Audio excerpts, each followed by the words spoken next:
Hello, welcome to our show regarding the insights of the universe. Specifically, our subject today is chemistry. And even more specifically in chemistry, non-Newtonian fluids. But before we discuss non-Newtonian fluids, we have to delve further into a deeper section of chemistry, viscosity. Oh, I didn't see you there. Viscosity, as you can see from the board above, is the measure of a fluid's resistance to a flow, also described as the internal friction of a liquid. Very good. Now we must define non-Newtonian fluids. A fluid whose flow properties differ in any way from those of Newtonian fluids. Most commonly, the viscosity of non-Newtonian fluids is dependent on shear rate.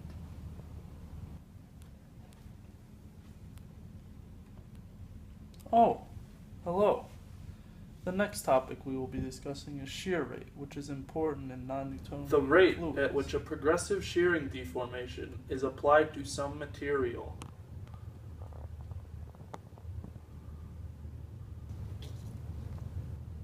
Thixotropic. This is where the viscosity decreases with duration of stress. Examples are yogurt, gelatin, and honey. Rheopecty, when an apparent viscosity increases with the duration of stress. An example is printer ink. Shear thinning, also known as a pseudoplastic, and this is when apparent viscosity decreases with increased stress. Examples are nail polish, whipped cream, ketchup, and molasses. The final type of non-Newtonian fluid is a shear thickening fluid, also called a dilatant. A dilatant is when apparent viscosity increases with increasing stress. The example of a dilatant is OOBLECK!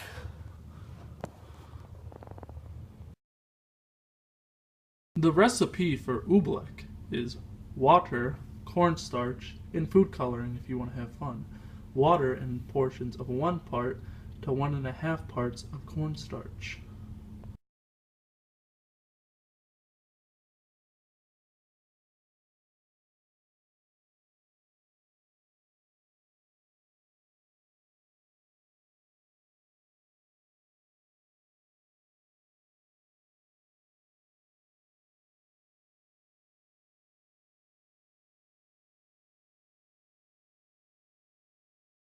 Let's go.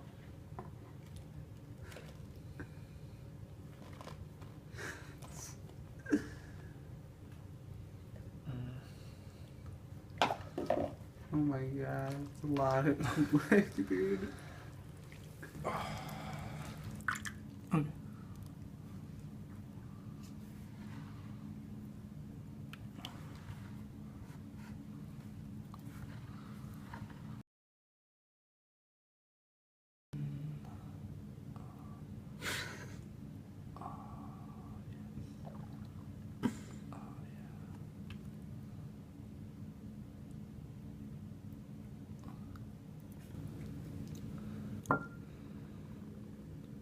Squeeze it too.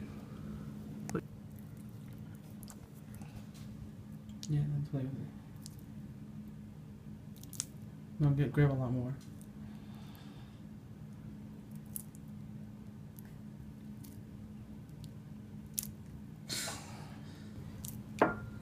OOBLECK can act almost like a solid and then flow like a liquid. Technically speaking, the goo is a suspension, meaning that the grains of starch are not dissolved. They are just suspended and spread out in the water. If you let the goo sit for a while, the cornstarch would settle to the bottom of the bowl. So why does this concoction act the way it does? Most of it has to do with pressure. The size, shape, and makeup of the cornstarch grains causes the cornstarch to lock up and hold its shape when pressure is applied. Here are some important uses for non-Newtonian fluids. It is important to know the composition of the ground in which you build a house on, because for example, if an earthquake were to hit and it were a non-Newtonian fluid environment, the earthquake could cause clay in the ground to shift and run like a liquid and cause a sinkhole. And it's also non-Newtonian fluids are important in body armor.